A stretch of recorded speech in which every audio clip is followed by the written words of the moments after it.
23 मार्च 1931। क्या हुआ था इस दिन? क्यों ये दिन इतना इंपॉर्टेंट है? इस दिन हुई थी शहीद भगत सिंह को फांसी। हालांकि फांसी होनी थी 24 मार्च 1931 की, पर British Empire, mighty British Empire इस नौजवान से इतना डर गया था कि उनकी फांसी को 11 घंटे पहले देनी पड़ी। शाम 7:30 बजे शहीद भगत सिंह को लाहौर जेल में फांसी दी गई, 2 अन्य क्रांतिकारियों के साथ, सुखदेव और राजगुरु। तीनों नौजवान क्रांतिकारियों को सूली पे लटका दिया गया 23 मार्च 1931 को। यह है 25 मार्च का अखबार स्क्रीन पे आपके सामने, द ट्रिब्यून, जिसमें न्यूज है भगत सिंह, राजगुरु एंड सुखदेव एग्जीक्यूटेड। अचानक से बिना बताए माइटी ब्रिटिश एम्पायर इतना डर गया कि उन्हें चुपचाप फांसी दे दी गई। चुपचाप, दुनिया को पता ना चले, कहीं कोई अड़चन ना आ जाए इनकी फांसी में। नमस्कार दोस्तों, मेरा नाम है श्रवण यादव और आज हम इसी जज्बे की कहानी के बारे में बात करेंगे। हम समझेंगे कि कैसे शुरुआत होती है इस जज्बे की, कैसे क्रांतिकारी इकट्ठा होते हैं और क्या कारण रहते हैं जिनकी वजह से क्रांतिकारी गतिविधियां इतनी तेज देश में बढ़ने लग जाती हैं। कौन से वो नौजवान थे, कौन सी वो परिस्थितियां थी जिनके कारण इन नौजवानों को हथियार उठाने पड़े। हम उन्हीं सब चीजों को समझेंगे कि HRA, Hindustan Republic association, north India की सबसे बड़ी क्रांतिकारी रेवोल्यूशनरी एक्टिविटीज की ऑर्गेनाइजेशन बनी HRA, हिंदुस्तान रिपब्लिक एसोसिएशन। कब बनी, किसने बनाई, इन सब स्टोरीज को हम समझेंगे। ये आपके एग्जाम्स के लिए भी इंपॉर्टेंट है और साथ में आपको पता होना चाहिए कि हमारे देश के युवाओं ने कितना बलिदान दिया है हमारी आजादी के लिए। हमें पता होना चाहिए कौन थे भगत सिंह, कौन थे सुखदेव, कौन थे आजाद। और इसी सीरीज को आगे बढ़ाते हुए हम इन सभी की बायोग्राफी के बारे में भी आने वाले वीडियोस में थोड़ा थोड़ा पढ़ेंगे, थोड़ा थोड़ा समझेंगे और सारे क्रांतिकारी, जिन क्रांतिकारियों के बारे में हम बहुत थोड़ा जानते हैं, उनको भी हम शामिल करेंगे इस सीरीज में। और एक ये सीरीज रहेगी जिसका हमने नाम दिया let's talk history about our freedom fighters. तो गाइस, आज का वीडियो स्टार्ट करते हैं। आज का वीडियो है HRA, हिंदुस्तान रिपब्लिक एसोसिएशन। क्या है HRA? ये एक रेवोल्यूशनरी ऑर्गेनाइजेशन थी, एक क्रांतिकारी संस्था थी। कब बनाई जाती है HRA?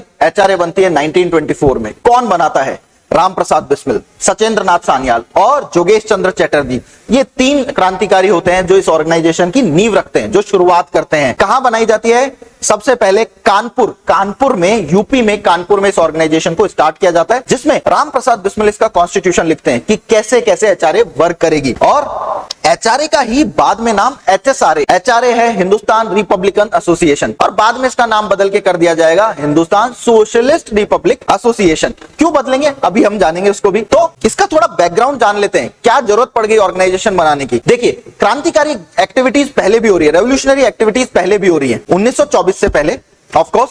तो उससे पहले भी गदराइट या गदर मूवमेंट एक होता है जिसमें बहुत रेवोल्यूशनरी एक्टिविटीज होती है। मूवमेंट इंडिया के बाहर स्टार्ट होता है और उनका मेन पर्पस होता है इंडिया को आजाद करवाना। पर फिर आते हैं गांधी जी पिक्चर में, और गांधी जी अपने साथ लाते हैं नॉन वायलेंस, और वो भी इतनी ज्यादा शिद्दत के साथ कि हर किसी को यकीन हो जाता है कि नॉन वायलेंस ही हमें आजादी दिलाएगी और गांधी जी के पीछे चल के हम अपने देश को आजाद करवा सकते हैं। ये सबको यकीन हो जाता है और इसी यकीन के साथ ये सभी नौजवान किसको ज्वाइन करते हैं? Non cooperation movement. सब ज्वाइन करते हैं गांधी जी का नॉन कोऑपरेशन एंड खिलाफत मूवमेंट। बहुत जोर शोर से नॉन कोऑपरेशन मूवमेंट चल रहा होता है। ऐसी सिचुएशन कि शायद अब देश आजाद होने वाला है, सबको यकीन कि अब तो देश आजाद हो जाएगा। बात है 1922 की, 1922 में। पर क्या होता है अचानक? क्यों सारे की सारी जो उम्मीदें थी वो अचानक टूट जाती हैं? अचानक होता है चौरी चौरा केस। क्या है ये चौरी चौरा केस? तो चौरी चौरा केस में क्या होता है, कुछ पुलिस वालों को, जो क्राउड होती है, भीड़ होती है, वो पुलिस स्टेशन सहित जला देती है।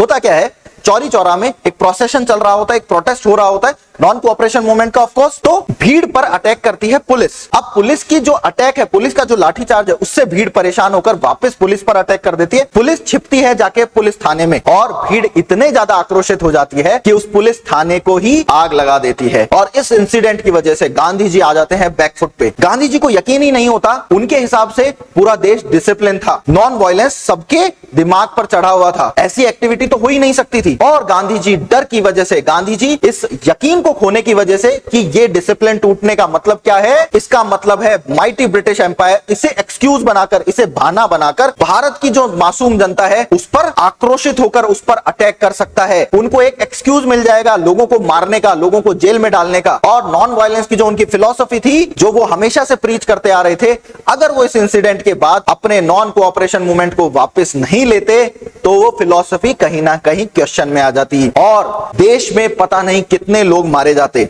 हालांकि हो सकता है हमें आजादी मिल जाती 1922 नॉन कोऑपरेशन मूवमेंट में, अगर चौरी चौरा इंसिडेंट नहीं होता तो शायद हमें आजादी मिल जाती। और ऐसा यकीन था गांधी जी को। गांधी जी ने कहा था अगर नॉन कोऑपरेशन मूवमेंट ऐसे ही चलता रहा तो मैं सिविल डिसोबीडियंस मूवमेंट स्टार्ट करूंगा, और सिविल डिसोबीडियंस मूवमेंट के विद इन 1 ईयर हमें क्या मिल जाएगी, आजादी मिल जाएगी। ये गांधी जी को यकीन था। पर हालांकि आजादी हमें नहीं मिली, पर गांधी जी ने नॉन कोऑपरेशन मूवमेंट जरूर वापस ले लिया। इस नॉन कोऑपरेशन मूवमेंट को वापस लेने की वजह से जो यूथ, जो युवा देश का जो बॉइलिंग पॉइंट पे था, जिसके मन में था आजादी पाना, वो सारा का सारा डिसइल्यूजन हो जाता है। अचानक उनके दिमाग से ये सारी बातें खत्म हो जाती हैं कि हम तो नॉन वायलेंस से आजादी पाने वाले थे, क्या हुआ, अचानक ये मूवमेंट कैसे खत्म हो गया? क्योंकि मूवमेंट एक बॉइलिंग पॉइंट पे था, कभी भी फट सकता था, कभी भी देश को आजादी मिल सकती थी और देश का हर व्यक्ति हथियार लेके खड़ा हो सकता था। इस तरह की सिचुएशन क्रिएट हो जाती है। पर होता क्या है, अचानक यूथ के सामने एक नई पिक्चर आती है कि ब्रिटिश माइटी एम्पायर सब कुछ सप्रेस कर देता है और Gandhi ji non cooperation movement वापस ले लेते हैं। अब इस स्थिति में,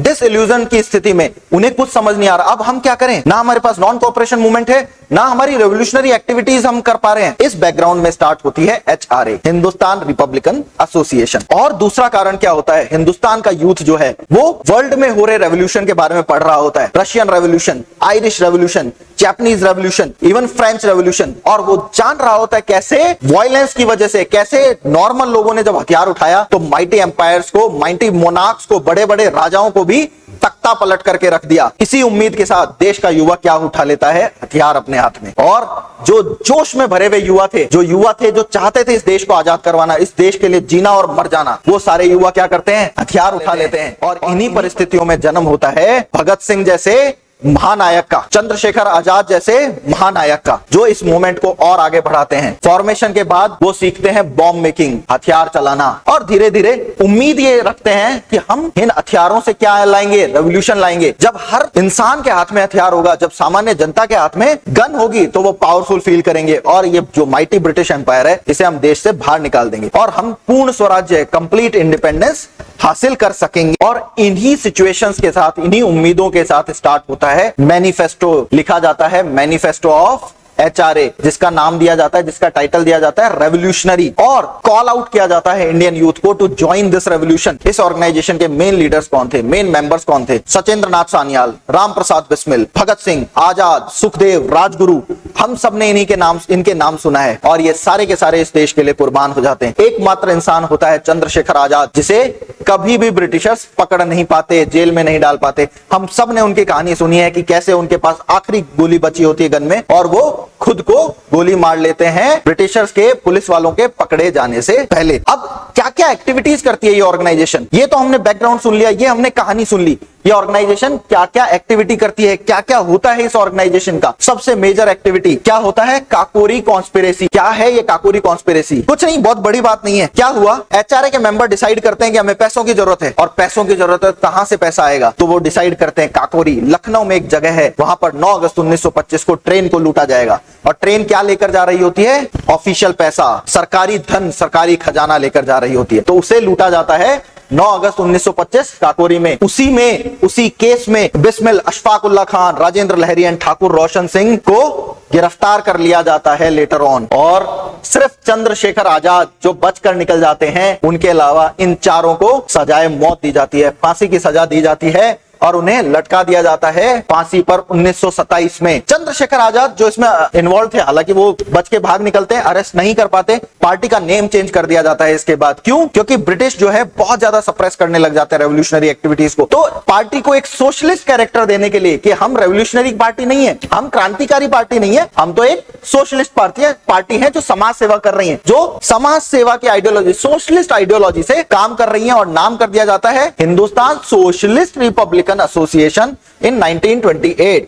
और ये कौन इंसिस्ट करता है कि नाम बदल देना चाहिए हमें? भगत सिंह। और भगत सिंह के एंट्री के बाद पार्टी की आइडियोलॉजी में बदलाव आता है। हालांकि पार्टी अब नॉन वायलेंस की तरफ जा रही है, वायलेंट एक्टिविटीज को नहीं कर रही है। काकोरी केस के बाद वायलेंट एक्टिविटीज से बैकआउट कर लेते हैं। पर क्या होता है, फिर होता है साइमन कमीशन का आना। साइमन कमीशन आता है। साइमन कमीशन के आने के बाद क्या होता है, लाला लाजपत राय की डेथ। साइमन कमीशन के प्रोटेस्ट में लाहौर में लाला लाजपत राय एक प्रोटेस्ट कर रहे होते हैं अरेंज, जहां पर लाठीचार्ज, पुलिस के लाठीचार्ज की वजह से बहुत सारी इंजरीज हो जाती हैं लाला लाजपत राय को और उनकी डेथ हो जाती है। और शेरे पंजाब लाला लाजपत राय की हत्या का बदला लेने के लिए हमारा युवा क्रांतिकारी वापस हथियार उठा लेता है और सैंडर्स को, हालांकि वो मारना चाहते थे जेम्स स्कॉट को, जो पुलिस सुपरिंटेंडेंट थे जिन्होंने लाठीचार्ज करवाया, पर गलती से सैंडर्स को मार देते हैं। और इसके बाद वापस से शुरू होता है लॉर्ड इरविन पे अटैक। 1929 में एक ट्रेन पे अटैक किया जाता है, बॉम्ब डाला जाता है। लॉर्ड इरविन जो वॉइस रॉय थे उस टाइम, वो ट्रेवल कर रहे होते हैं, हालांकि वो उनको कोई चोट नहीं पहुंचती है। और सबसे बड़ी घटना होती है 8 अप्रैल 1929,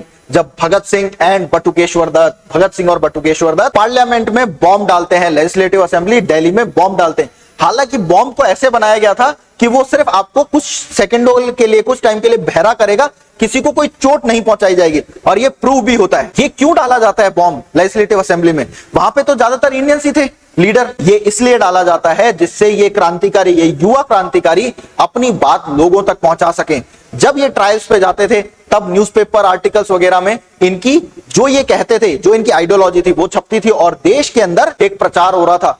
पूरे देश में एक अलग लहर चल रही थी भगत सिंह की। पूरा देश खड़ा हो रहा था भगत सिंह के साथ। और इसी कारण भगत सिंह, सुखदेव और राजगुरु को 11 घंटे पहले फांसी दे दी जाती है। ऑब्जेक्टिव क्या था? हिंदुस्तान रिपब्लिकन एसोसिएशन का गोल क्या था? Was to establish a federated republic of United States of India, कि जितने भी स्टेट्स हैं इंडिया के, वो सब मिलके एक फेडरेशन बनाएं और एक कंट्री बने, United States of India. Awaken the people to the futility of Gandhian non violent method and to demonstrate necessity and desirability of direct action revolution. और लोगों में अवेयरनेस क्रिएट करना, लोगों में ये जागरूकता फैलाना कि गांधीयन मेथड जो है उनसे आजादी नहीं मिलेगी, ऐसा इनका मानना था। ठीक है, दो अलग अलग आइडियोलॉजी हैं, अलग अलग आइडियोलॉजी हो सकती हैं। अगर हमको आजादी चाहिए तो हमें डायरेक्ट एक्शन लेना पड़ेगा, अपने हाथों में हथियार लेना पड़ेगा और ब्रिटिश एम्पायर को खत्म करना होगा, ब्रिटिशर्स को अपने देश से भगाना होगा, खदेड़ना होगा। ये ऑब्जेक्टिव था एचआरए का। हालांकि बहुत ज्यादा एचआरए सक्सेसफुल नहीं हो पाता और कुछ खामियां भी निकाली गई। क्या थी? Method of association were directly opposite to Gandhian non violent movement. Gandhi ji की आइडियोलॉजी से डायरेक्टली अपोजिट थे, तो गांधी जी ने इनको हार्शली क्रिटिसाइज किया। दूसरा, attack to Lord Irwin train. Gandhi ji ने इसे कल्ट ऑफ बॉम्ब कहा कि ये कल्ट ऑफ बॉम्ब है, बॉम्ब डाल देना, दिस इज रॉन्ग। तो गांधी जी ने इसे क्रिटिसाइज किया। यंग इंडिया जो न्यूज़पेपर था गांधी जी का, उसमें जर्नल था गांधी जी का यंग इंडिया नाम से, 2 जनवरी 1929 को गांधी जी ने इसे भी क्या किया? क्रिटिसाइज किया, उनकी एक्टिविटीज को क्रिटिसाइज किया। In response to criticism HSRA issued its own manifesto the philosophy of bomb. तो गाइज, आपको एचएसआरए, मेरे हिसाब से एचएसआरए आपको अच्छे से समझ आ गई होगी। हमारे क्रांतिकारी जो है उनके बलिदान की स्टोरी आपको समझ आ गई होगी कि कैसे 3 युवाओं को, या फिर बहुत सारे, सिर्फ 3 ये नहीं थे, बहुत सारे ऐसे लोग थे जिन्हें फांसी दी गई। और इन्हीं लोगों के बारे में हम आने वाली सीरीज में, आने वाले वीडियोस में जानेंगे। एक एक को अलग अलग जानेंगे। चंद्रशेखर आजाद को अलग जानेंगे, भगत सिंह के बारे में अलग जानेंगे, सुखदेव के बारे में, और बहुत सारे क्रांतिकारी। साथ में हमारे जो अलग अलग छोटे छोटे रीजनल लेवल्स पे हमारे लीडर आए हैं, जिन्होंने हमारी फ्रीडम में बहुत बड़ा योगदान दिया है, जिनके बारे में हम नहीं जानते, उन सब के बारे में आने वाले वीडियोस में जानेंगे।